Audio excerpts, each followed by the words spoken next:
আপনার নাম কি খসড়া ভোটার তালিকায় এসেছে? ভাবছেন তো এবার আপনি নিশ্চিন্তে ভোট দিতে পারবেন কিনা? সাবধান, খসড়া তালিকায় নাম থাকলেও চূড়ান্ত তালিকায় আপনার নাম বাতিল হতে পারে। এমনকি নির্বাচন কমিশনের নির্দেশে বিএলওরাও অনেককে ফোন করে নথিপত্র নিয়ে ডাকছেন। আপনি যদি এই একটি ভুল করে থাকেন তবে আপনার ভোটার কার্ডও বাতিল হতে পারে। আপনারা দেখছেন কাশি টেক ফলো চ্যানেল। আজকের ভিডিওটি পশ্চিমবঙ্গের প্রত্যেক ভোটারের জন্য অত্যন্ত গুরুত্বপূর্ণ, কেননা কমিশন ফোন করছে, কোন ভুলের জন্য নাম কাটা যাচ্ছে, হিয়ারিং এর নোটিশ কেন আসছে, এই সব প্রশ্নের উত্তর পাবেন আজকের ভিডিওতে। তোমরা যদি আমার চ্যানেলে নতুন হয়ে থাকো, চ্যানেলটিকে সাবস্ক্রাইব করে পাশে থাকা বেল আইকনটি প্রেস করে দিবেন। চলুন ভিডিওটা শুরু করি। তো দেখুন, নির্বাচন কমিশনের সংশোধনী প্রক্রিয়া বর্তমানে তুঙ্গে। ২৭ ডিসেম্বর থেকেই শুরু হয়েছে হিয়ারিং বা শুনানি পর্ব। প্রায় ২০ লক্ষেরও বেশি মানুষের বাড়িতে ইতিমধ্যেই হিয়ারিং এর নোটিশ পৌঁছে গেছে। কেন এই কড়াকড়ি? কমিশন চাইছে ভোটার তালিকা অসঙ্গতি বা লজিক্যাল ডিসক্রিপেন্সি দূর করতে। যারা নতুন ভোটার হতে আবেদন করেছেন বা যারা পুরনো কাজ সংশোধন করেছেন তাদের প্রত্যেকের তথ্য যাচাই করা হচ্ছে। তাহলে বিএলওদের কাজ কি দেখুন। কাজের চাপ কমাতে এবং সাধারণ মানুষের সুবিধার কথা ভেবে কমিশন বিএলওদের নির্দেশ দিয়েছে আগে থেকে যাচাই করে নেওয়ার জন্য। তাহলে সেই একটি ভুল ও বিএলওদের ফোন কল কেন আসছে দেখুন। পশ্চিম মেদিনীপুরের একটি বুথে প্রায় ৭০ লক্ষ ভোটারকে হঠাৎ বিএলও ফোন করে ডেকে পাঠিয়েছেন। কেন?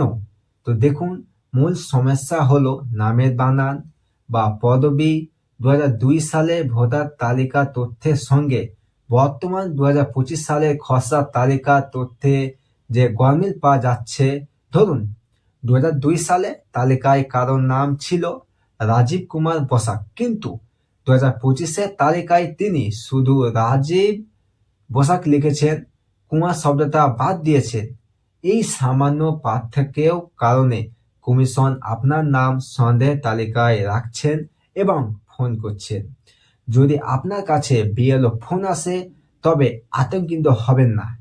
তারা আপনার নথি যাচাই করে যদি সন্তুষ্ট হন তবে আপনাকে হয়তো আর সরকারি হিয়ারিং এ যেতে হবে না। তাহলে হিয়ারিং বা শুনানি পর্বের নিয়ম কি দেখুন। আপনার নাম কি হিয়ারিং এর লিস্টে আছে? আপনি এখনই আপনার বিএলওর সাথে যোগাযোগ করে অ্যাপের মাধ্যমে চেক করিয়ে নিতে পারেন যে আপনার নামে কোনো নোটিশ ইস্যু হয়েছে কিনা। তাহলে প্রয়োজনীয় নথিগুলি কি কি দেখুন। হিয়ারিং এ ডাকলে কমিশন বলে দেওয়া ১৩টি নথির মধ্যে অন্তত একটি নথি হিসাবে নিয়ে যেতে হবে।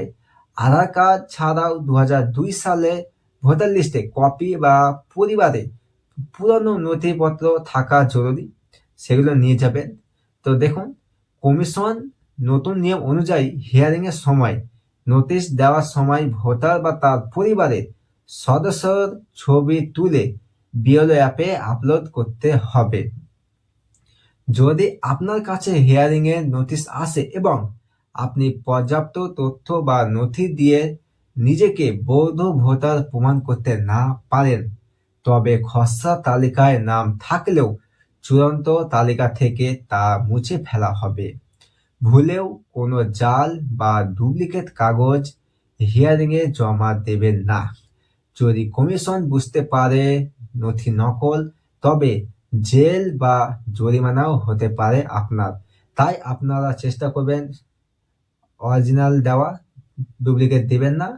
তাহলে বন্ধুরা বুঝতেই পারছেন, শুধুমাত্র খসড়া তালিকায় নাম থাকলে কাজ শেষ নয়। নামের বানান বা তথ্যের মিল আছে কিনা তা যাচাই করা অত্যন্ত জরুরি। আপনার বিএলও যদি আপনাকে ফোন করে তবে সঠিক নথিপত্র নিয়ে অবিলম্বে দেখা করুন। আপনার কি এই সংক্রান্ত কোনো প্রশ্ন আছে বা আপনার কাছে কি কোনো ফোন বা নোটিশ এসেছে? অবশ্যই কমেন্টে জানান। ভিডিওটি ভালো লাগলে লাইক করুন এবং সবার সাথে শেয়ার করুন। দেখা হচ্ছে পরের ভিডিওতে। ততক্ষণ আপনারা সুস্থ থাকুন, ভালো থাকুন। ধন্যবাদ।